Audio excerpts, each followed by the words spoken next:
What happened? How did I let all of this time slip through my hands? Like I'm falling all the way back down to square one.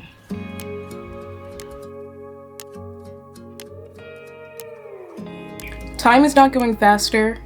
Yes, we may be perceiving time in a weird way, but it is going at the same rate it's always been going. A lot of this, a big reasoning for this, is because of our lack of presence. What is that? Right? Because people say this all the time. Be more present. Like, are you sleeping? Like, why are you zoning out? What does it mean to actually be present? And it's really simple. I mean, I found like one of the easiest definitions I could find in the dictionary. It's just fully experiencing the moment that you're in. Cool. Great. Like, there we go. Boom, we got the definition. Let's get into it. So why is it important to do that? Why is it important to like experience things? Because it's like, I can just not do that. And like, I can just be happy, just sort of vibing in my head. That's a good reasoning, but hear me out, right? I have 3 reasons as to why we should be a little bit more present. Number 1 is it allows you to do the now. And I think that's the most simple thing, right? Is it's so easy for us to get stuck in the past and stuck in the future. And I do this all the time, right? It's not just you. Everyone does this. Sometimes it's so easy to have a dream and to forget about every thing that's happening to you in the present, just focusing on the thing that will happen to you in the future, or focusing so much on the choices you made in the past that are stopping you from achieving that dream. Yes, we're going to achieve these things that we want, but for us to really experience them, we have to learn to experience the now, right? So for example, if you want to be a talented acrobat, and every day you're telling yourself, I'm going to be a talented acrobat. I don't care what anyone tells me, but like, I'm going to be a talented acrobat, like, when I get the time to do that. Or like, I can't wait until I'm a talented acrobat. Or I can't wait until I'm walking the tightropes. And sometimes this is great because this allows us to get that momentum going, get that anticipation, get that, get into the mindset of like being ready, being there, being active. But sometimes what this causes is it causes us to create this separation between our life and our dreams, right? Because you're kind of idolizing it. You're not really seeing it as something that you are, that's a part of you and that you're going to acquire. Sometimes we're seeing it as this dream, this thing that we want someday versus what we're going to get someday. So when you're present, it allows you to really take a hold of every day. You know what I mean? Like, just take that day, grab it by the hand, and just kind of have at it, So, like the person that wants to be an acrobat, like maybe just pretend you're walking on a tightrope or something. Maybe there might not be one in the room, but sometimes it's nice just to get yourself in that state before it happens. Another reason we should be present is a sadder one, right? And a lack of presence sometimes leads to hurting the people around us or even ourselves, right? Because we spend so much time in our heads that time just goes so quickly, and sometimes it's hard to keep track of what's happening around us. And in the process, we can end up losing tons of friends. People think we're maybe brushing them off, or maybe we're, I don't know, like maybe they did something wrong. Like sometimes when you're so far, like you're so distanced, it can read that way, even though that's not what you're trying to accomplish. To yourself, like it's also making it hard for you, because it's like, who's going to be there for you if you're not even there for yourself? Like every time you need someone to bring you up and you're the only one there, you're not there to motivate yourself. You're like 50 miles ahead. Like you're deep in space, but like your present self needs you. It needs you. Like, it's important because when we're not there and we're not in the moment, we're hurting ourselves. So it's really, really important to just practice being there for ourselves, right? In the moment, just really absorbing the situations. Sometimes, it can feel like it's easier to distance yourself from experiences, especially if it may be traumatic ones. But sometimes you have to funnel through and just bring yourself back to that present state, because it's very, very easy to spend so much of your life like dissociating. And the next reason as to why we should be present is because it's ultimately going to change your life, right?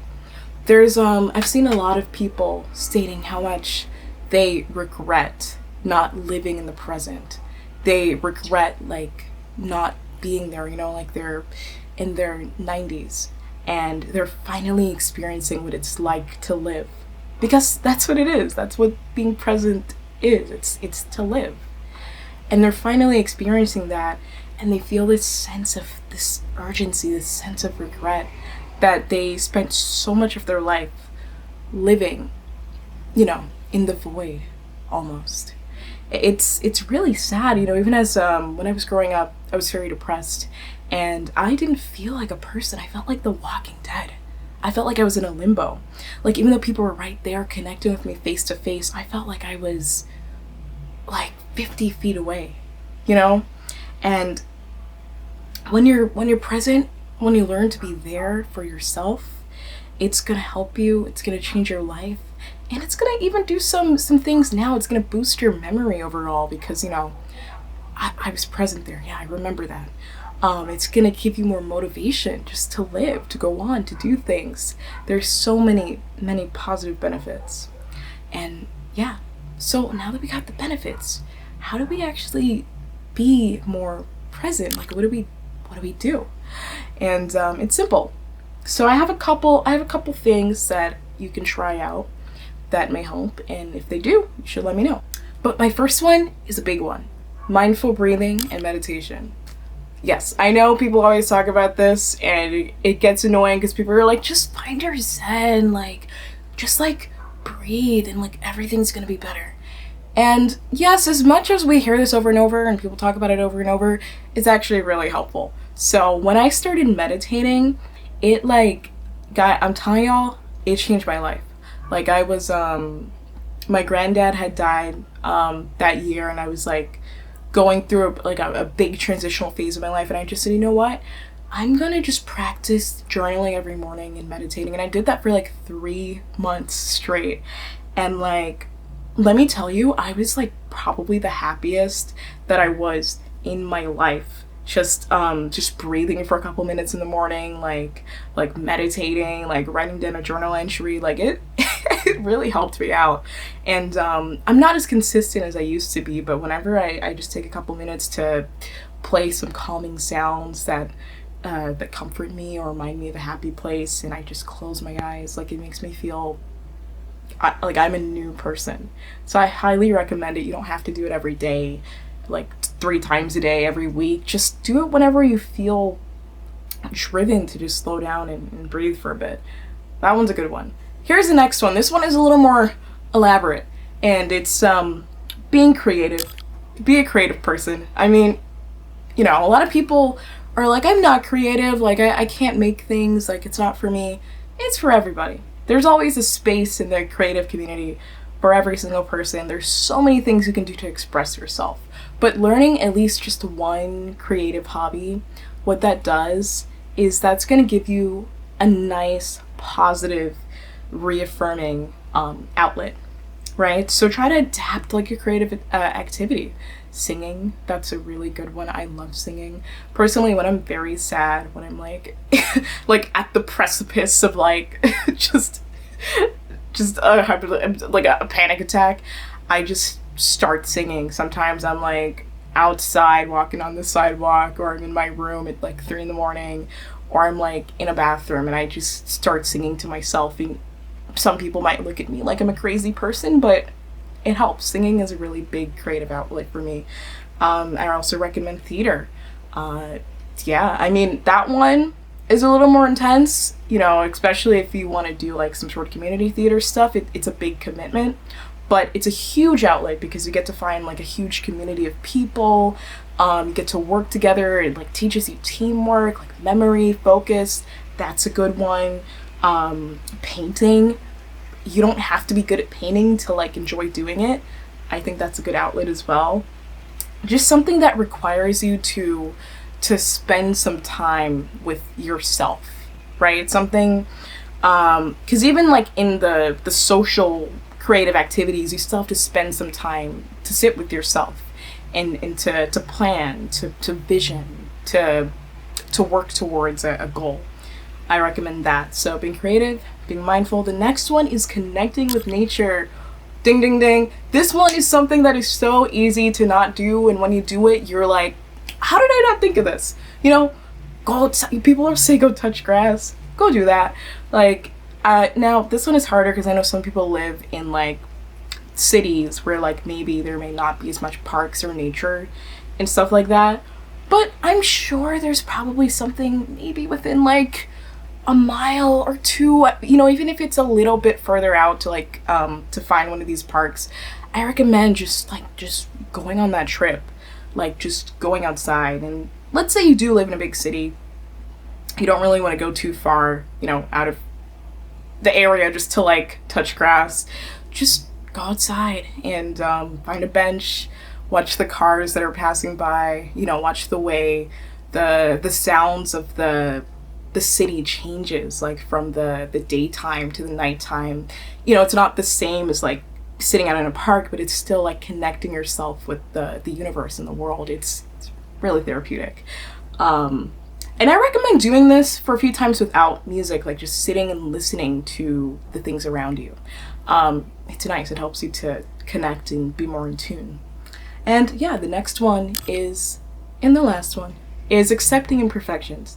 This one is probably the hardest one out of all because a lot of the times we don't even realize like how much this thing is bothering us, but not being perfect.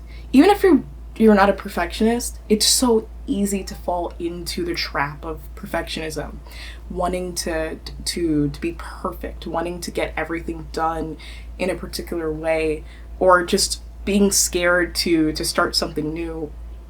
When you learn to accept imperfection, you ultimately learn to accept yourself and to accept a lot of things coming your way, right? It doesn't always, being present doesn't always mean having to focus on things all of the time, right? It's normal for our mind to just go places and for us to dissociate. That's fine. So when it does, just bring yourself back to reality, right? Bring back and just accept that, hey, I'm not perfect. I'm not, you know, even if I spend a lot of time dissociating, like scrolling on TikTok for hours, that's completely fine. Like, that's inner human instinct to do that. And I'm not saying this is a get out of jail free card, like, oh, I'm not perfect, so I will continue scrolling on TikTok. No. But just accept that, hey, that's something I did, but I'm gonna try again today to do the breathing thing because, like, even though it's weird, I'm still gonna give it a shot.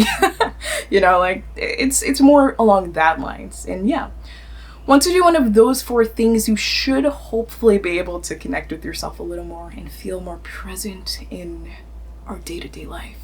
Woo, okay, nice. And now let's get to our conclusion. So as we all learned, what it is to be present. Boom. We learned why we should be. I hope you can find a reason within yourself to be present. You know, if something from this list didn't resonate with you, there's tons of other reasons. Just give it a quick Google search, check Reddit, check that out.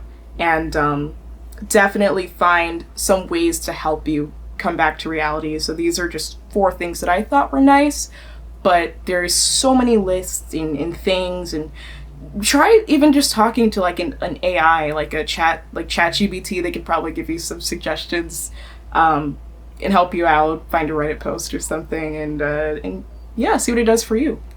So if you enjoyed this, thank you so much for watching and getting all the way through the video. I ramble on a lot, and I really truly enjoyed you being here. And if you do want to practice you know, being more present. I did make like a little checklist thing in my description. It's free. You could just download it.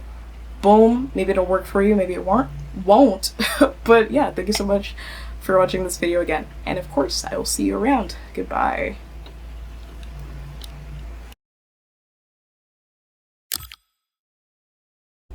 And it's simple. So I have a couple things that you can try out that may help, and if they do, you should let me know. But my first one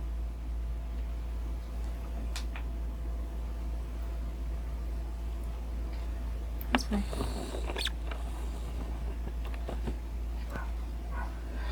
sweating so much. Whew, okay. But my first one